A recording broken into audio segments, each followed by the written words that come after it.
21 फरवरी को मार्केट में नया आईपीओ आने वाला है जिसका नाम है जुनिपर होटल्स लिमिटेड। तो आज इस वीडियो में हम ये स्टडी करने वाले हैं कि ये आईपीओ आपको कितना लिस्टिंग गेन दे सकता है, आपको इसमें अप्लाई करना चाहिए या फिर नहीं, और इस कंपनी से आपको क्या लॉन्ग टर्म स्कोप दिख सकता है।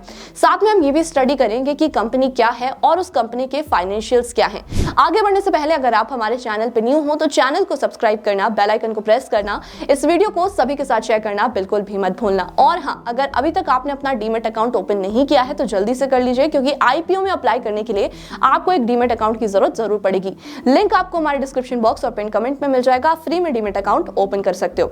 अब सबसे पहले कंपनी के बारे में जान लेते हैं। कंपनी इनकॉर्पोरेट हुई थी 1985 और बेसिकली ये कंपनी लग्जरी होटल डेवलपमेंट का काम करती है। अगर सितंबर 2023 तक की बात की जाए तो कंपनी के पास लगभग 7 लग्जरी होटल्स हैं और साथ में सर्विस्ड अपार्टमेंट्स भी हैं। वहीं अगर रूम अवेलेबिलिटी की बात की जाए तो कंपनी के पास लगभग 1836 रूम अवेलेबल हैं। कंपनी काफी सारी सिटीज में अपने होटल्स प्रोवाइड कराती है, जैसे कि मुंबई, दिल्ली, लखनऊ, अहमदाबाद, रायपुर एंड हम्पी। वहीं अगर बात की जाए कैटेगरीज की तो कंपनी के पास 3 कैटेगरीज हैं, luxury, upper upscale and upscale. और कंपनी को काफी सारे अवार्ड्स भी मिले हैं, जैसे कि best business hotel in Delhi and best 5 star hotel in Gujarat. अब आपने हयात का नाम तो सुना ही होगा, तो ये company Saraf hotels and Hyatt hotels को भी ओन करती है। वहीं अगर बात की जाए हयात मुंबई की तो कंपनी के पास लगभग 116 सर्विस्ड अपार्टमेंट्स हैं और कंपनी का जो रेवेन्यू है काफी टाइम से इंक्रीज भी हो रहा है। अब आगे बढ़ते हैं और आईपीओ की डिटेल्स जान लेते हैं। अब अगर बात की जाए फेस वैल्यू की तो कंपनी ने अपने पर शेयर की फेस वैल्यू रखी है 10 रुपीज। वहीं प्राइस बैंड की बात की जाए तो प्राइस बैंड है 342 रुपीज से लेकर 360 rupees per share. Lot size रहेगा 40 शेयर्स का, यानी अगर आप एक लॉट के लिए अप्लाई करते हो तो आपको 40 शेयर्स मिलेंगे। टोटल इशू साइज की बात की जाए तो वो है 1800 करोड़ का। इसमें टोटल फ्रेश इशू है, कोई भी ऑफर फॉर सेल नहीं है। ये दोनों बीएसई एंड एनएसई पर लिस्ट किया जाएगा। अब अगर कुछ इंपॉर्टेंट डेट्स की बात की जाए तो सबसे पहले 21 फरवरी को ये आईपीओ ओपन हो जाएगा। 23 फेब तक आप इसमें बिड कर सकते हो। 26 फेब को इसमें अलॉटमेंट किया जाएगा। अगर आपका अलॉटमेंट हो जाता है तो 27 फरवरी को आपके डीमैट अकाउंट में शेयर्स क्रेडिट हो जाएंगे। अगर आपका अलॉटमेंट नहीं होता है तो 27 फेब तक ही आपका जो अमाउंट है वो रिफंड हो जाएगा। अगर आप इस कंपनी में लॉन्ग टर्म के लिए इन्वेस्ट करना चाहते हो या फिर ट्रेड करना चाहते हो तो ये कंपनी 28 फेब को लिस्ट हो जाएगी। उसके बाद इसमें कोई भी इन्वेस्ट और ट्रेड कर सकता है। अब अगर लॉट साइज की बात की जाए तो रिटेलर कैटेगरी में मिनिमम आप एक लॉट अप्लाई कर सकते हो, जिसमें आपको 40 शेयर्स मिलेंगे। टोटल अमाउंट रहेगा उसका 14,400 रुपीज। रिटेल में मैक्सिमम आप 13 लॉट्स ही अप्लाई कर सकते हो। इसमें जो टोटल शेयर्स आपको मिलेंगे वो है 520 और इसका टोटल अमाउंट रहेगा 1,87,200 रुपीज। अब देखा जाए तो यहाँ पर एक नेगेटिव पॉइंट है, जो टोटल रिजर्वेशन रखा गया है ऑफ नेट इशू वो है 10% फॉर रिटेलर कैटेगरी। तो अलॉटमेंट के चांसेस यहाँ पर थोड़े से मुश्किल हो जाते हैं। अगर प्री इशू शेयर होल्डिंग की बात की जाए तो कंपनी के जो प्रमोटर्स हैं उनका प्री इशू शेयर होल्डिंग 100% ही है, तो ये एक पॉजिटिव पॉइंट माना जा सकता है। अब फटाफट आगे बढ़ते हैं और एक बार कंपनी के फाइनेंशियल्स भी जान लेते हैं। अब अगर कंपनी के फाइनेंशियल्स की बात की जाए तो इनके असेट्स काफी अच्छे से इंक्रीज हो रहे हैं। 2021 में थे 3055 करोड़, वहीं अब 2023 में हो गए 3837 करोड़। रेवेन्यू की बात की जाए तो रेवेन्यू भी इंक्रीज हुआ है। 2021 में था 192 करोड़, वहीं अब 2023 में हो गया 337 करोड़ का।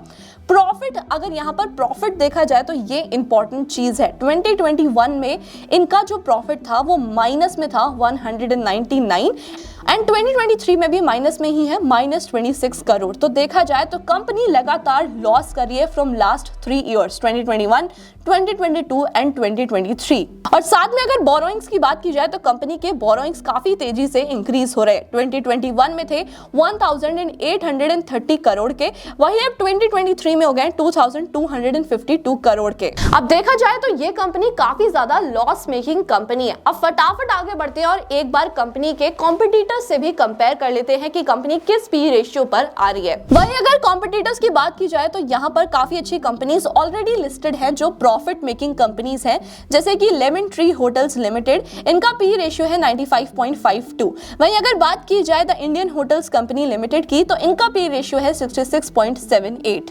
तो देखा जाए तो इन्वेस्टर्स के पास इस सेक्टर में काफी अच्छे ऑप्शंस हैं जो प्रॉफिट मेकिंग कंपनीज हैं। अगर देखा जाए तो ये कंपनी काफी ज्यादा लॉस मेकिंग कंपनी है और मैं कभी भी लॉस मेकिंग कंपनीज को चूज नहीं करती फॉर द इन्वेस्टमेंट। अब अगर ग्रे मार्केट प्रीमियम की बात की जाए तो अभी के टाइम पर जो जीएमपी चल रहा है वो लगभग 5 रुपए चल रहा है और आपका जो लिस्टिंग गेन आपको मिल सकता है वो लगभग 1% का है। तो देखा जाए तो ये काफी ज्यादा कम है। अगर आप किसी भी आईपीओ में अप्लाई करते हो और उसका जो ग्रे मार्केट प्रीमियम चल रहा है वो 20% से कम चल रहा है, एवरेज 20% होता है, मिनिमम इतना होना चाहिए। अगर 20% से कम है तो उसमें आपको लॉस भी हो सकता है। तो अगर आप इस आईपीओ में अप्लाई करो तो पहले ग्रे मार्केट प्रीमियम जरूर चेक कर लेना। आप जानते हैं कि लॉन्ग टर्म के लिए ये कंपनी कैसी है, इसके पॉजिटिव्स क्या है, नेगेटिव्स क्या है। सबसे पहले अगर हम पॉजिटिव की बात की जाए तो कंपनी का सेक्टर काफी ज्यादा अच्छा है और आने वाले टाइम में ना ट्रैवल इंक्रीज होने वाला है तो सेक्टर ग्रोइंग है। वहीं अगर बात की जाए कंपनी के पास काफी सारे सोर्स ऑफ इनकम है, सिर्फ होटल नहीं है, सर्विस अपार्टमेंट्स भी हैं, रेस्टोरेंट्स भी हैं, तो इन दैट सिचुएशन इनका रेवेन्यू डाइवर्स हो जाता है। और अब जो कंपनी आईपीओ लेकर आ रही है वो आईपीओ बिल्कुल फ्रेश इशू है, तो वो अपने बिजनेस को आगे बढ़ाने के लिए उस अमाउंट को यूज करने वाले हैं। ये काफी अच्छा पॉजिटिव पॉइंट माना जा सकता है। अब अगर नेगेटिव्स की बात की जाए तो सबसे बड़ा नेगेटिव पॉइंट ये है कि जो सेक्टर में कंपनी काम कर रही है वो ग्रोइंग तो है बट बहुत ही ज्यादा कंपटीशन में भी है और अभी के टाइम पर काफी सारी कॉम्पिटिटिव कंपनीज ऐसी हैं जो अच्छा काम कर रही हैं इन मार्केट। कंपनी के बोरोइंग्स काफी ज्यादा इंक्रीज होते जा रहे हैं, साथ में कंपनी लास्ट कुछ ईयर से लगातार लॉस कर रही है, तो ये कंपनी लॉस मेकिंग है। अब अगर कंपनी के ऑब्जेक्टिव की बात की जाए कि कंपनी आईपीओ क्यों लेकर आ रही है तो उनका सबसे मेन ऑब्जेक्टिव है कि वो अपने पुराने बोरोइंग्स को खत्म करना चाहते हैं। अब देखा जाए तो ये एक बड़ा और नेगेटिव पॉइंट हो सकता है, क्योंकि अगर वो इतना बड़ा अमाउंट अपने बोरोइंग्स को खत्म करने में यूज कर लेंगे तो वो अपनी कैपिटल रिक्वायरमेंट्स को पूरा नहीं करेंगे और साथ में इससे बहुत बड़ा इंपैक्ट क्रिएट होगा उनके बिजनेस पर भी। साथ में देखा जाए तो यहाँ पर एक और नेगेटिव पॉइंट ये है कि जो इंडस्ट्री है, ये जो सेक्टर है, डिपेंड करती है टूरिज्म पर। अगर कोविड जैसी कोई भी सिचुएशन क्रिएट होती है तो सबसे ज्यादा इंपैक्ट क्रिएट होने वाला है इनके बिजनेस मॉडल पर और ऑलरेडी हम ये जानते हैं कि ये कंपनी लास्ट 3 ईयर से लॉस कर रही है, तो आने वाले टाइम में हो सकता है कि ये कंपनी के लॉस और भी ज्यादा इंक्रीज हो जाए। ये सारे नेगेटिव पॉइंट है जो आपको कंसीडर करने चाहिए इस कंपनी में इन्वेस्ट करने से पहले। अगर बात की जाए अप्लाई करना चाहिए या फिर नहीं करना चाहिए तो आप वेट कर सकते हो सकता है कि ग्रे मार्केट प्रीमियम इंक्रीज हो जाए। डिमांड के ऊपर डिपेंड करता है कि आपको इसमें लिस्टिंग गेन मिलने वाला है या फिर नहीं मिलने वाला। वहीं अगर लॉन्ग टर्म की बात की जाए तो लॉन्ग टर्म में ये कंपनी आपको ज्यादा प्रॉफिट नहीं दे सकती, क्योंकि ये कंपनी एक लॉस मेकिंग कंपनी है और मैं हमेशा लॉस मेकिंग कंपनीज को अवॉइड करती हूँ। मैं आपको कोई एडवाइस नहीं दे रही, आपका जो रिस्क प्रोफाइल है वो अलग है और आपके जो इंटरेस्ट है वो भी अलग है। तो अगर आप इस आईपीओ में अप्लाई करने वाले हो तो कमेंट करके जरूर बता देना और साथ में मैं आपको यही बोलूंगी कि आईपीओ में अप्लाई करने से पहले एक बार सारी चीजें रिसर्च जरूर कर लेना। सो एट लास्ट आई होप आपको इस आईपीओ को लेकर सारी कंफ्यूजन क्लियर हो गई होगी। स्टिल कोई भी कंफ्यूजन है आप मुझे कमेंट करके पूछ सकते हो। इस वीडियो को जितना हो सके उतना शेयर कर देना और ऐसे इंफॉर्मेटिव वीडियोस को देखने के लिए हमारे चैनल को सब्सक्राइब करना, बेल आइकन को प्रेस करना बिल्कुल भी मत भूलना। Thank you so much.